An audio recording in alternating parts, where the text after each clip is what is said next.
على رسوله الكريم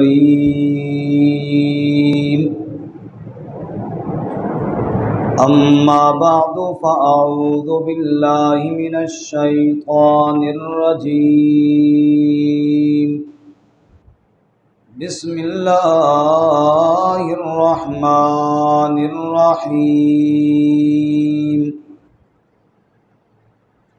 إن أول بيت وضع للناس للذي ببكة مباركا وهدى للعالمين فيه آيات بينات مقام إبراهيم ومن دخله كان آمنا ولله على الناس حج البيت من استطاع إليه سبيلا ومن كفر فإن الله غني عن العالمين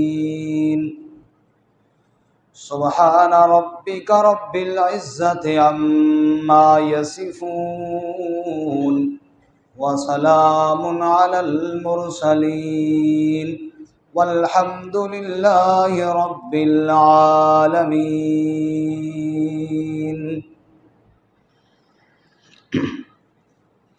اللهم صل على محمد وعلى آل محمد كما صليت على إبراهيم وعلى آل إبراهيم إنك حميد مجيد اللهم بارك على محمد وعلى آل محمد كما باركت على إبراهيم وعلى آل إبراهيم إنك حميد مجيد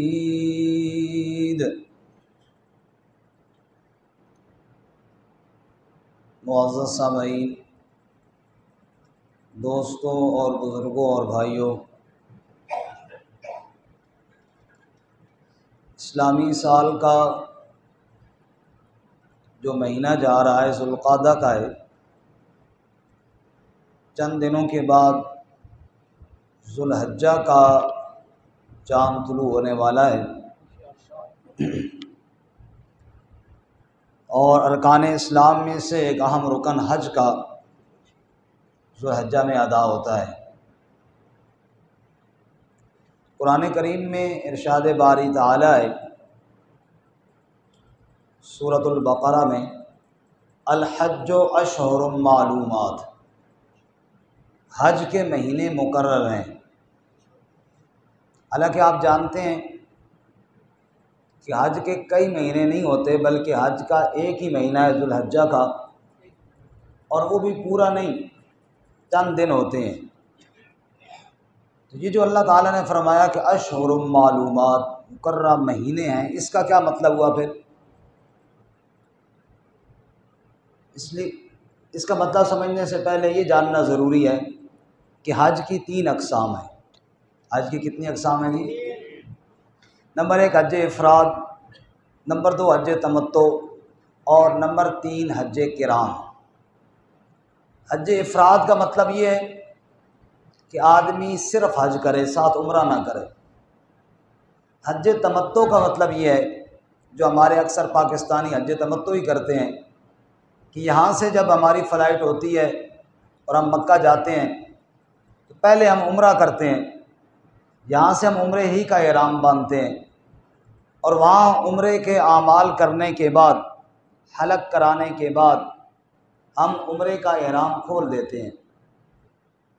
پھر وہاں مکہ میں رہتے ہیں، جب یوم الترویہ ہوتا ہے، یعنی 8 ذوالحجہ کا دن ہوتا ہے، اس دن ہم دوبارہ وہیں مکہ سے احرام باندھتے ہیں حج کا، اور پھر حج ادا کرتے ہیں۔ اس کو کہتے ہیں حج تمتع، یعنی ایک ہی سفر میں عمرہ بھی کیا اور ساتھ حج بھی کر لیا۔ لیکن عمرہ کرنے کے بعد ہم نے احرام کھول دیا تھا، حج کے ایام میں دوبارہ احرام باندھا تھا، اس کو کہتے ہیں حج تمتع۔ کیا کہتے ہیں جی؟ اور ہمارے پاکستانی اکثر یہی کرتے ہیں۔ تیسرا ہے حج قران۔ قران کا معنی یہ جمع کرنا۔ حج تمتع میں اور قران میں فرق یہ ہے کہ تمتع میں تو ہم نے عمرہ کرنے کے بعد احرام کھول دیا تھا، پھر بغیر احرام کے ہم مکہ میں مقیم رہے۔ حج کے ایام میں دوبارہ ہم نے مکہ سے احرام باندھا تھا، جبکہ قران میں ایسا نہیں ہے۔ قران میں جب ہم یہاں سے احرام پہلی دفعہ باندھیں گے تو عمرے اور حج دونوں کی اکٹھی نیت کریں گے۔ وہاں جا کے عمرے کے اعمال کرنے کے بعد احرام کھولیں گے نہیں، بلکہ حالت احرام میں ہی رہیں گے ایام حج تک۔ جب حج کر لیں گے پھر جا کر احرام کھولیں گے۔ یہ ہے حج قران۔ تو حج کی کتنی قسمیں ہو گئیں جی؟ 3، حج افراد، حج تمتع اور حج قران۔ اب وہ آئیے اس آیت کی طرف، الحج اشہر معلومات۔ حج کے مہینے بھی مقرر ہیں، تو حج کے مہینے بھی 3 ہیں، شوال، ذوالقعدہ اور ذوالحجہ۔ 3 مہینوں کا مطلب یہ ہے کہ وہ جو آپ حج قران کرتے ہیں اور دونوں کی اکٹھی نیت کر کے اکٹھا احرام باندھ سکتے ہیں، تو حج تو ہوگا اپنے دنوں میں، لیکن شوال، ذوالقعدہ اور ذوالحجہ ان 3 مہینوں میں آپ حج کا احرام باندھ سکتے ہیں۔ یہ بات سمجھ میں آئی ہے کہ نہیں آئی؟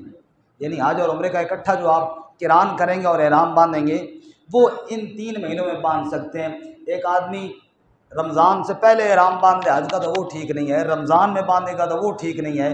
حج کے مہینے مقرر رہے کا مطلب یہ ہے کہ حج کا احرام آپ رمضان کے بعد شوال میں، پھر اگلے مہینے جو ابھی جا رہا ہے ذوالقعدہ میں، یا اگلا جو حج کا مہینہ ہے اس میں حج کا آپ احرام باندھ سکتے ہیں۔ تو یہ اس لحاظ سے حج کے مہینے ہیں کہ ان مہینوں میں حج کا احرام باندھنا جائز ہے۔ اب بات سمجھ میں آ گئی جی۔ دوسری بات کہ رسول اللہ صلی اللہ علیہ وسلم کی تشریف لانے سے پہلے بیت اللہ شریف کا حج ہوتا تھا، چونکہ میں نے جو آیت کریمہ شروع میں پڑھی، ان اول بیت وضع للناس للذی ببکہ، اس دھرتی پر پہلا عبادت خانہ جو بنایا گیا یہ بیت اللہ ہے جو مکہ مکرمہ میں ہے۔ حضرت ابراہیم علیہ السلام کے وقت سے اس کی تعمیر نو ہوئی۔ وَإِذْ يَرْفَعُ إِبْرَاهِيمُ الْقَوَاعِدَ مِنَ الْبَيْتِ وَإِسْمَاعِيلُ، ابراہیم علیہ السلام نے اپنے لخت جگر حضرت سیدنا اسماعیل علیہ السلام کے ساتھ مل کر بیت اللہ کی تعمیر فرمائی۔ جب تعمیر مکمل ہوئی اس وقت اللہ نے ابراہیم علیہ السلام کو حکم دیا کہ وَأَذِّن فِي النَّاسِ بِالْحَجِّ یأتوک رجالا وعلی کل ضامر یأتین من کل فج عمیق۔ اے ابراہیم، لوگوں میں حج کا اعلان کرو کہ لوگ اونٹوں پر، پیدل، ہر قسم کی سواری پر دور دراز کے علاقوں سے وہ چل کر کے میرے گھر میں آئیں گے اور میرے گھر کا طواف کریں گے اور یہاں پر حج کریں گے۔ تو اس وقت گویا کہ حج کا حکم تو مل چکا تھا۔ رسول اللہ صلی اللہ علیہ وسلم کی تشریف آوری سے پہلے، آپ کی بعثت سے پہلے، اہل مکہ اپنے آپ کو ملت ابراہیمی پر کہتے تھے ہم ملت ابراہیمی پر ہیں جی، ہم ابراہیم علیہ السلام کی ملت پر چلنے والے ہیں۔ ہوا کیا؟ ابراہیم علیہ السلام کی ملت کے اندر لوگوں نے بدعات اور خرافات اور رسم و رواج داخل کر دیے، یہاں تک کہ حج جو ہے، جو اللہ کی وحدانیت اور اللہ تعالیٰ کی توحید کے مرکز میں حاضر ہو کر مسلمان اللہ کی توحید کا اقرار کرتے ہیں، مکہ مکرمہ میں عمر بن لحی جس نے بت پرستی کی بنیاد ڈالی، اس نے اللہ کے حرم کو، بیت اللہ کو بھی بت خانہ بنا کر رکھ دیا۔ نتیجہ کیا نکلا کہ لوگ حج کے لیے تو آتے تھے، حج کے کچھ اعمال بھی کرتے تھے، لیکن جتنا ہی اللہ کے سامنے سجدہ ریز ہوتے تھے یا اللہ کے گھر کا طواف کرتے تھے، اتنا ہی ساتھ ساتھ بتوں کے ساتھ بھی وہی کچھ معاملہ کرتے تھے۔ گویا کہ توحید کے اندر شرک کی اتنی ملاوٹ ہو گئی تھی کہ حج جیسا عظیم عمل بھی شرک کی ملاوٹ سے پاک نہ رہا تھا۔ اب رسول اللہ صلی اللہ علیہ وسلم تشریف لائے، رحمت کائنات صلی اللہ علیہ وسلم نے ارکان حج، اعمال حج آپ نے لوگوں کو بتائے اور امت کو سکھائے۔ اب سوال یہ پیدا ہوتا ہے کہ وہ زمانے جہالت میں جو حج ہوتا تھا اور رسول اللہ صلی اللہ علیہ وسلم نے جو حج کی تعلیمات دی، ان دونوں میں کیا فرق ہے؟ اس مختصر سے وقت میں چند فرق آپ کے سامنے عرض کروں گا۔ اللہ تعالیٰ مجھے صحیح بیان کی توفیق عطا فرمائے۔ زمانے جہالت میں نے پہلے عرض کیا کہ حج تو ہوتا تھا، ساتھ بت پرستی بھی تھی، اور یہ آپ کے علم میں ہوگا کہ مکہ مکرمہ فتح ہوا 8 ہجری کو۔ مکہ کب فتح ہوا جی؟ 8 ہجری کو۔ اور 8 ہجری سے پہلے مکہ مکرمہ میں مشرکین کا راج تھا۔ جب مکہ مکرمہ فتح ہوا تو اس وقت پہلا کام آپ صلی اللہ علیہ وسلم نے یہ کیا کہ اللہ کے گھر سے بتوں کو باہر نکالا، اور آپ نے فرمایا جاء الحق وزہق الباطل ان الباطل کان زہوقا، حق آ گیا اور باطل بھاگ گیا۔ چنانچہ باطل تو ہے ہی بھاگنے والا۔ چنانچہ پہلا فرق اسلامی حج میں اور جہالت والے حج میں یہ تھا کہ جہالت والے حج میں حج کے ساتھ ساتھ بت پرستی بھی ہوتی تھی، اور اسلامی حج میں بت پرستی کی بجائے صرف اللہ پرستی رہ گئی۔ یہ پہلا فرق تھا، جو اصل مقصد تھا حج کا، کہ اللہ کے بندے آئیں، اللہ کے گھر میں آئیں، شرک سے انکار کریں اور صرف ایک اللہ کے گھر کا طواف کریں۔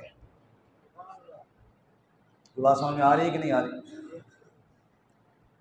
8 ہجری میں مکہ فتح ہوا، اس کے بعد 9 ہجری میں پہلا اسلامی حج ہوا، اور وہ رسول اللہ صلی اللہ علیہ وسلم نے نہیں فرمایا، وہ حضرت ابو بکر صدیق رضی اللہ تعالیٰ عنہ کو اس حج کا امیر مقرر فرمایا آپ صلی اللہ علیہ وسلم نے، اور وہ حج حضرت ابو بکر صدیق رضی اللہ تعالیٰ عنہ کی عمارت میں ہوا۔ چنانچہ حضرت ابو بکر صدیق رضی اللہ تعالیٰ عنہ جب مدینہ منورہ سے حج کے لیے مکہ روانہ ہوئے تو پیچھے حضرت علی المرتضیٰ رضی اللہ تعالیٰ عنہ کو آپ صلی اللہ علیہ وسلم نے بھیجا، اور چند اہم اعلانات جو سورۃ التوبہ کے شروع میں ہیں، حضرت علی کو فرمایا کہ آپ نے حج کے موقع پر یہ اعلان کرنے ہیں۔ چنانچہ حضرت علی رضی اللہ تعالیٰ عنہ جا کر ملے حضرت ابو بکر صدیق رضی اللہ تعالیٰ عنہ سے، اور جا کر بتایا کہ مجھے رسول اللہ صلی اللہ علیہ وسلم نے اعلان کرنے کے لیے مبعوث فرمایا ہے، بھیجا ہے۔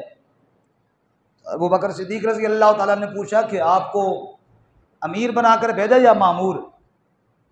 فرمایا جی نہیں، امیر آپ ہی ہوں گے، لیکن اعلان کی ذمہ داری میری لگائی ہے، اور مجھے آپ نے فرمایا کہ اعلان آپ نے کرنا ہے۔ میں اکثر یہ بات کرتا ہوں ساتھیوں سے کہ یہ اعلان ذرا سخت ہے نا، مشرکوں سے اعلان برات تھا، اس میں یہ بھی پابندی تھی آئندہ کوئی مشرک بیت اللہ میں نہ آئے، تو یہ سخت اعلان، یہ سجدے بھی حضرت علی رضی اللہ تعالیٰ عنہ کے ساتھ تھے۔ علی جیسا بہادر آدمی، پھر نبی پاک صلی اللہ علیہ وسلم کا قریبی رشتہ دار، وہ اعلان کرے تو پیر کے حضرت علی رضی اللہ تعالیٰ نے یہ اعلان کیے۔ تو یوں سمجھ لیجئے کہ 9 ہجری والا جو حج تھا، اس میں اللہ کے نبی صلی اللہ علیہ وسلم تو نہیں تشریف لائے، لیکن آپ صلی اللہ علیہ وسلم کی آمد کا ماحول سازگار کیا گیا، اور پھر 10 ہجری میں حضور صلی اللہ علیہ وسلم نے حج فرمایا، اور یہ آپ کے علم میں ہوگا کہ آپ نے وہ ایک ہی حج فرمایا ہے جسے حجۃ الوداع کہتے ہیں، بس وہ ایک ہی آپ صلی اللہ علیہ وسلم کا حج ہے۔ اس میں آپ صلی اللہ علیہ وسلم نے احکامات بھی سکھائے، لوگوں کو کہا لوگوں مجھ سے مناسک حج سیکھ لو۔ بہرکیف اب فرق کیا تھا؟ میں نے پہلا فرق یہ عرض کیا کہ جہالت کے دور میں بت پرستی بھی حج کے ساتھ ہوتی تھی، اسلام نے بت پرستی کو کیا کر دیا؟ بولو جی، ختم کر دیا۔